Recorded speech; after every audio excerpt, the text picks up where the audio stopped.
Johannes Kepler had given us the formula for planetary motions in simple terms, and Sir Isaac Newton had given the explanations for that.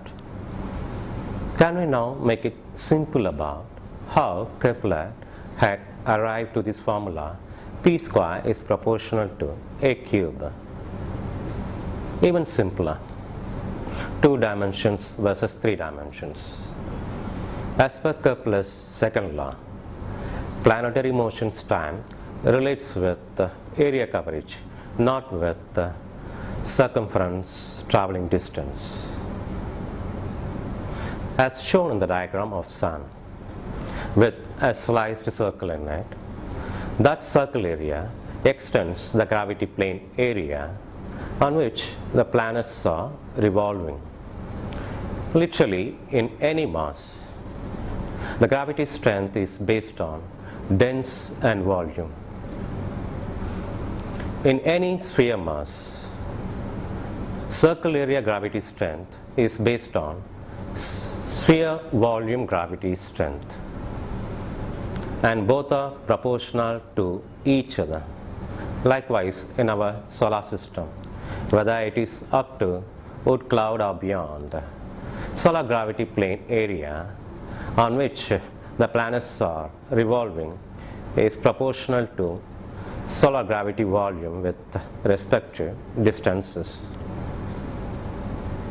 The conservation of energy. Let us have another look at the concept of conservation of energy, by which the planets are moving constantly to revolve around the Sun. Prior to formation, the Sun and the planets were a single disk of cloud.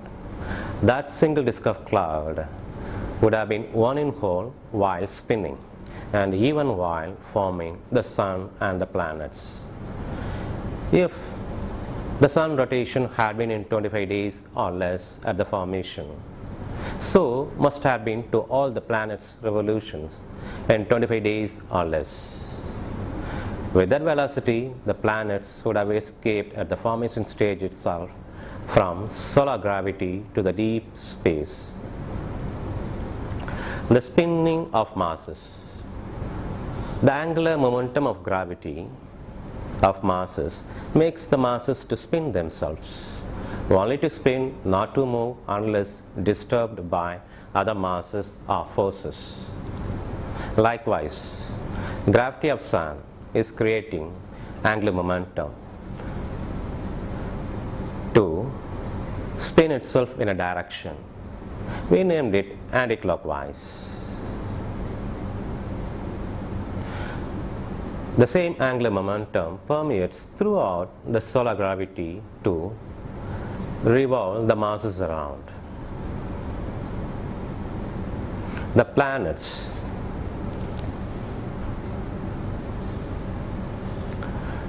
The angular momentum of gravity of Sun is aligned with Sun rotations along the equator to revolve the planets in the same direction of Sun rotations. That is the reason why the planets are revolving anticlockwise in more or less circular form. Without Sun rotations, planets' revolutions would not be in constant uniformity forever and could not be in nearly circular coverage or path. The Pluto. Placed a bit away from the equator line of Sun, the Pluto's revolution is very much noticeable by its eccentric coverage. This is because on moving away from the equator line of Sun, the angular momentum of gravity is gradually deviating against the Sun rotations. Hence, the masses at halfway from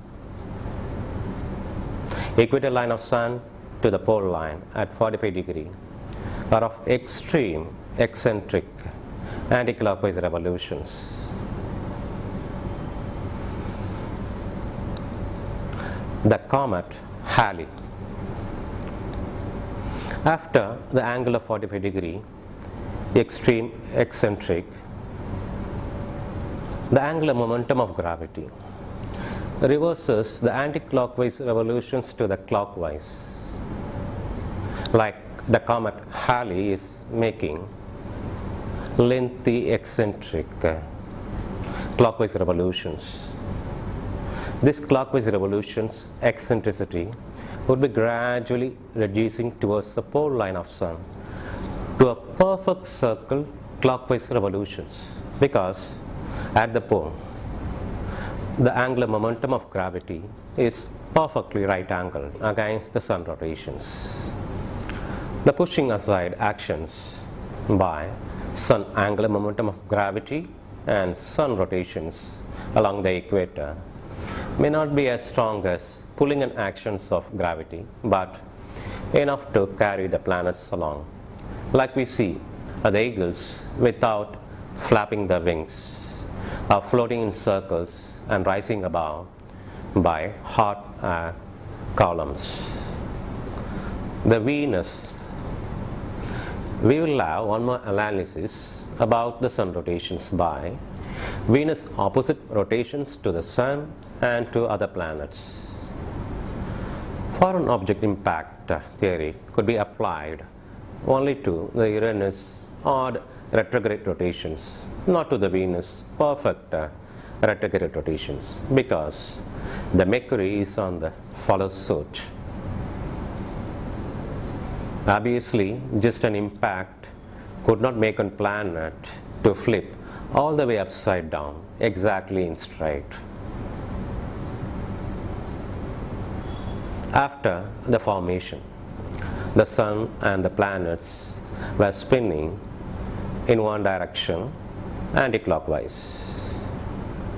The planets were aligned along the equator of Sun to revolve around. At the same time, the anti-clockwise pushing aside actions by Sun angular momentum of gravity and Sun rotations are attempting to rotate the planets to the clockwise, because both the rotations of Sun and the planets are tend to be in opposite directions if they are very close, like attached to gears or two balls, always spin in opposite directions, clockwise, anti-clockwise, even if they are very big and very small. Due to the distance, this action is so mild on the planets that making opposite spinning would take billions of years to happen, and would obviously start from the closest planets near the Sun. This action at first slow down the anti-clockwise rotation of planets to the stand without getting tidal locked to the Sun, would start to make to the clockwise rotations. Mercury is on the verge of changing the spinning directions, but the Venus had taken the front. Thick atmosphere of Venus could have added grip to the opposite spinning actions. And we know that the planets that far from the Sun are spinning faster. Apparently, the Venus will have gained the speed of present clockwise rotations in future, while Mercury and then other planets will start to make to the clockwise rotations. Certainly, a time will come for the Earth to witness the sunrise on the west. Maybe then men and women will be watching it from other planets, other galaxies. Back to Kepler's third law. T square is proportional to R cube in the tables.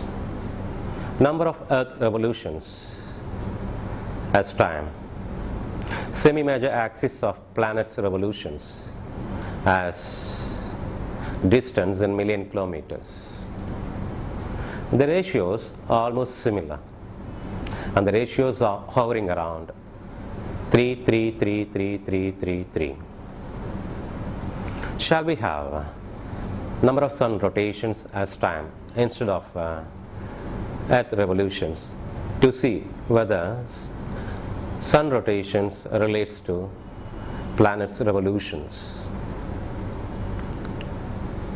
Here also the ratios are similar, and the ratios are hovering around squares and cubes of 3, 3, 3, 3, 3, 3, 3.